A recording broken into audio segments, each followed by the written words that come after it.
In this episode, we will talk about if the Philippines is suffering from brain drain. Freeman Homoke asks, I recently went down the rabbit hole researching human capital flight, brain drain, and its effect on the future of regions or countries for an essay I was writing. Now I can't help but wonder if this is a significant part of the issue affecting the Philippines. What would be required to bring about real change in the Philippines? Corruption, poverty, unchecked pollution, bureaucratic incompetence, and apathy seems to be out of control. Short answer is no, it's not. The Philippines is not suffering from brain drain because the number of people who actually are educated that have left the country is quite small compared to its total population, which is over 110 million at this point. So, although the smartest have left the country, the truth is the majority have not, meaning overall, Filipinos simply aren't that smart. They are very simple people and they keep electing the same celebrities and dynasties as politicians. Different comment says overseas remittances is like 8 to 9% of the GDP in the Philippines.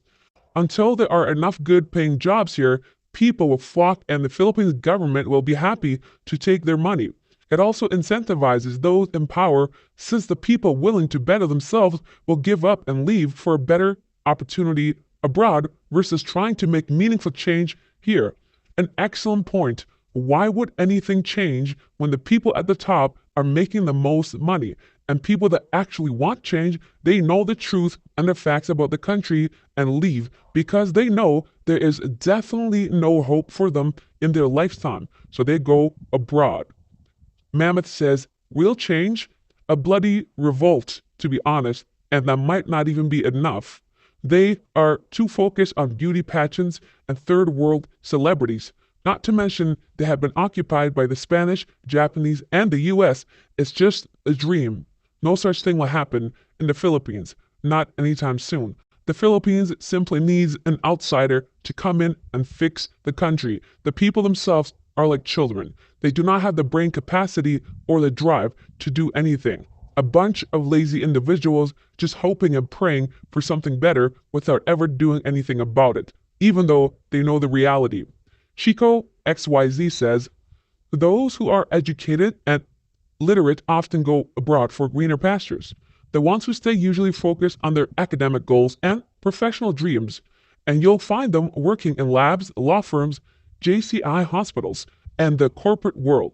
The people you see every day are often the lay people, many of them illiterate and easily swayed by politicians who give them small handouts while corrupt officials siphon off the government's coffers.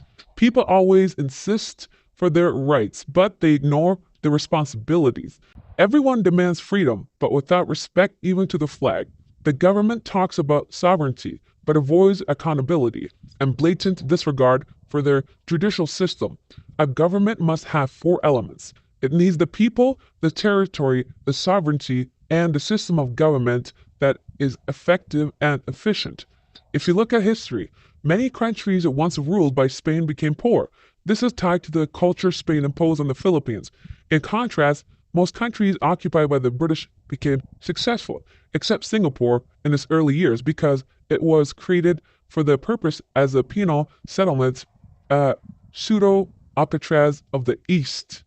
Somewhat correct, but I disagree with one point. It's not the Spanish fault that Filipinos are this way. The Spanish have left over 100 years ago. So no, it's not the Spanish people. It's the people of the Philippines, the same ones that are so proud to tell you to go home, but yet don't do anything to make their living situations better. Do You Do Voodoo says, I think the Philippines needs to really think about its sexual education practices, promote families to have kids when they are financially sound versus the current just pop out 12 of them and hope one can take care of you later in retirement as a strategy that is very common. Reduce some of the ridiculous overpopulation and naturally the competition for good paying jobs in the Philippines will be reduced to allow the Filipinos to not need to seek being an OFW. It is insane to me that Jollibee requires a college degree. My wife's brother just graduated college and got himself a coveted job as a bagger at an SM. These are high school kids' jobs in Canada. Global Raisin says the easiest way to see this is by looking at how untrained lower position workers are. Usually those on top are supposed to train you the skills necessary. But if there's no one that trains them because they moved abroad, then the lower workers can't improve. Honestly, if the Philippines wants to stop the brain drain, they'd have to do something radical like make migration extremely difficult. It's a radical idea, but it would force them to make life better here instead of running to another country. You see consolidation of power and wealth by people here who have the means to be educated abroad or have connections outside the Philippines, but the power and wealth aren't being used to benefit the people. They are fighting each other at the expense of lives of the common person, a semi-feudalism between families and dynasties. Correct in some ways, but it's not that easy for anyone just to leave the country.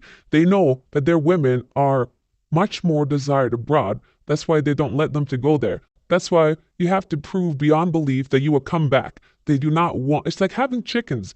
You don't want your egg-laying chickens to leave your coop, so you deny them exit. They make it very difficult.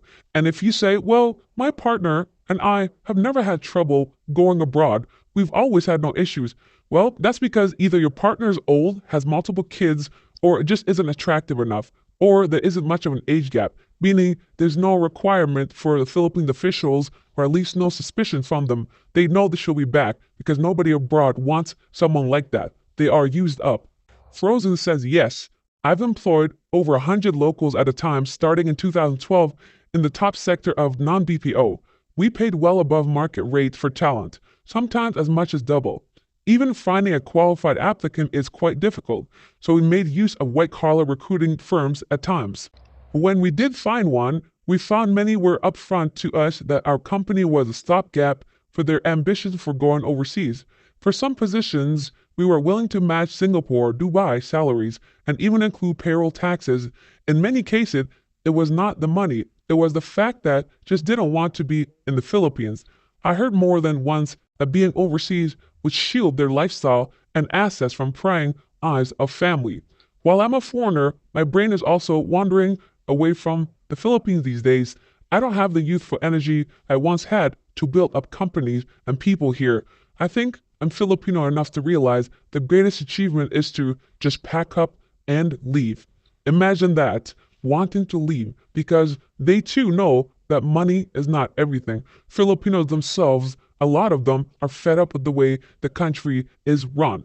The complete nonsense that happens every day, the traffic, the pollution, the bureaucracy, and just substandard lifestyle in the Philippines is not worth any amount of money to Filipinos. They realize it's their culture and their everyday living. It's not just about money. Yes, perhaps you can have a decent life in the Philippines if you protect yourself in a gated community, never go outside, order everything online. But then again, what is the point of living?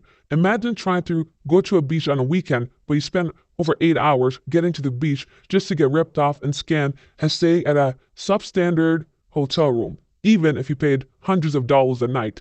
They claim it's a 5-star, but it's barely a 2-star. Everything is out of stock and out of order, and even the beds and the sheets are questionable. They say they cleaned it, but because the quality of their equipment is so low, even after washing, it still feels dirty. The room hasn't been cleaned thoroughly. Yes, sure, they swept maybe and mopped, perhaps made the bed, but if you actually look at the walls, the air conditioning, there's so much dust and filth in those rooms. Half the time, you come out coughing or having a sore throat. Thanks for listening. God bless.